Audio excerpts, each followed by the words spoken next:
Gather round, kids, and I'll tell you a story. Once upon a time, there was this reviewer known as the Black Critic Guy, who was told never to go watch any bad movies, but out of his curiosity, he decides to go out and venture into bad movies, and then he died.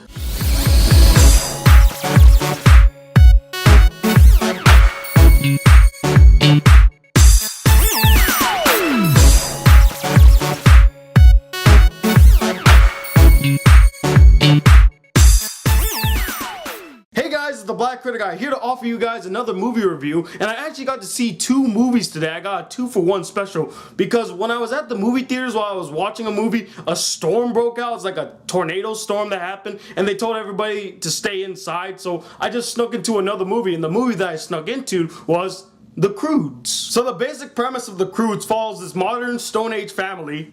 They basically stay in a cave most of the time, only coming out to get food now and again. But one day the earth starts to crumble, decimating their cave home, but revealing this vast, luscious, and green environment filled with extraordinary animals. And now they must venture out to find a new cave home to protect them from the crazy wilderness that is this new environment. Now I was actually very excited to see The Croods because it was made by Chris Sanders, the same guy who made Lilo and Stitch and How to Train Your Dragon, both well-told stories with interesting and well-developed characters and overall an entertaining and hilarious time. And does The Croods hold up to the same standards as the other Chris Sanders animated films?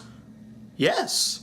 Yes, it does. Now, the story might not be as original as other stories. I mean, caveman stories are like a dime a dozen now. But I gotta say, even though it's nothing new, I was really engaged in the story. I really got invested in the characters and their journey, and it was just overall hilarious. And I really got into the journey, fraught with peril and intrigue. It kept me invested the whole time. I couldn't take my eyes off of the screen. And speaking of not taking my eyes off of the screen, the animation is beautiful. It's serene. I really felt like I was in this very lush, vibrant environment, colorful, all the animals, all the trees. I wish I was there, although I'm pretty sure I would die in like 2 seconds. And then you got the characters. Each one of them are very likable in their own way. First you got Lug, who's kind of like the conservative father. He doesn't want to change his ways for anybody. It's always the same thing. We gotta do the same things over and over again. Voiced by Nick Cage. And yes, there is a moment where the character actually goes all berserk crazy. And I was like, they threw that in just for Nick Cage. That was awesome. Next is Eep, who's the curious daughter of Lug, who doesn't want to be stranded in a cave. She wants to go out. She wants to explore. She wants to see more in life than just staying in a cave. And I really related to her character feeling trapped and isolated, where she just wants to go out and adventure and see the world for what it is. And finally you got Guy. Yes, that's his name in the movie. Guy is basically a homo sapien, and you can tell because the way that his posture is, how he uses ideas, and how he has new methods. He's definitely not a Neanderthal, which the Croods are. But he's very funny, he's very charming, and Ryan Reynolds, man, dude, you did a good job in this film, and you need to do more films just like this. And the relationship between these three characters and the development of all the characters was executed very well, and it was very humorous. I gotta say, there were some scenes in the film that actually struck a chord with me, like it got me on an emotional level. I almost teared up in a couple of scenes. It got to me. And if a film can make me connect to these characters on an emotional level and also keep me entertained throughout, I gotta say, that is a great movie to watch. Now, there are a couple of things I didn't like about the film. The first one being the cliche, oh, look at this new thing that I created. It's called a shoe. They kept doing those jokes of how cavemen are starting to do things more modernly, and I'm like, you don't need to do that. It's been done to death before in the Ice Age saga,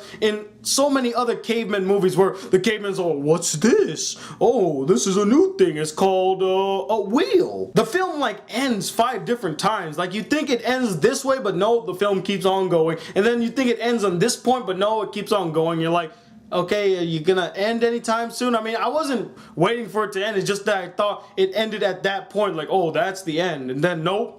Still going. But overall, I gotta say, this is the best animated film of the year. I had a blast watching this movie. I probably am gonna go see it again with my family because it's one of those movies I want to go see again. I mean, I just got out of the film saying, I want to see that film again. It has really well developed, well executed characters that you relate to on an emotional and on a comical level. Such beautiful scenery. Just overall a blast to watch. And I'm going to give this film a 4.5 out of 5 stars. It's a near perfect film, and I honestly think you guys should go check this out. But anyway, what did you guys think of this film? Did you like it a lot? Did you find it dull and interesting? Have you seen caveman movies like this before? And let me know, what is your favorite prehistoric film? There's a bunch of them. You must have at least one. Comment below. let me know. And stay tuned because there's a lot of things going on this week. First off, I'll be doing reviews on Spring Breakers and Olympus Has Fallen. On Monday, I'll be doing my radio show, The Final Cut. We'll be discussing our favorite war films. And on Tuesday, I have a new episode of Cinema where we're talking about our top 5 wackiest comedy anime. So stay tuned for all of those. And also, please check out my interview with Ashley Eckstein, the voice of Asuka Tano from Star Wars The Clone Wars. I had a blast interviewing her. She's such a down-to-earth person. So be sure to check out that video. But till then, hit that subscribe button. If you're new to my channel, welcome to the Black Critic Guy. Like this video if you really enjoyed it, and I'm Tony Wiley II from the Black Critic Guy. Till then,